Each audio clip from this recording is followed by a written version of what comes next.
নেতৃত্ব দিলে দোষের কিছু নাই, নেতৃত্ব পেলেও দোষের কিছু নাই। একজন যে কেউ, একজন মেম্বার হোক, একজন চেয়ারম্যান হোক, একজন এমপি হোক, একজন মন্ত্রী হোক, একজন পিএম হোক, যাকে আল্লাহ পাক যেখানে দায়িত্ব দিবেন, খলিফা হিসেবে তার কাজ কি বলেন তো? ফাহকুম বাইনান নাসি বিল হক, সত্য ন্যায়ের মানদণ্ডে মানুষের মাঝখানে বিচার ফয়সালা করুন, বাস, এটা আপনার কাজ।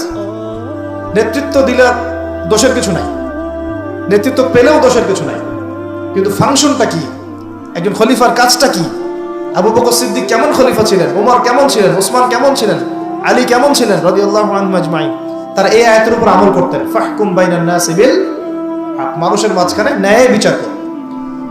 ন্যায় বিচার কথা বলা হচ্ছে, ন্যায় বিচার। এখন ন্যায় বিচার কতটুকু কি হচ্ছে না হচ্ছে এটা আপনারা আমার চেয়ে ভালো জানেন, আমি এসব নিয়ে কথা বলতে চাই না, কিন্তু আমাদের কাজ এতটুকুই, যাকে আল্লাহ পাক যেখানে দায়িত্ব দিবেন ন্যায় বিচার। আরো আল্লাহ বলছেন, আয়াতটা শেষ হয়নি, আরো সামনে একটু আছে, আল্লাহ পাক বলছেন ওয়ালা তাত্তাবিউল হাওয়া, ন্যায় বিচার করো এবং নিজের হাওয়া প্রবৃত্তির অনুসরণ করো না, নিজের মন গড়া বিধানের অনুসরণ করো না, নিজের প্রবৃত্তির দাসত্ব করো না। যদি করো তাহলে কি হবে? ইউদিল্লাকা আন সাবিলিল্লাহ, তাহলে আল্লাহ পাকের এই সরল পথ থেকে ওই প্রবৃত্তির অনুসরণ তোমাকে বিচ্যুত করে দিবে।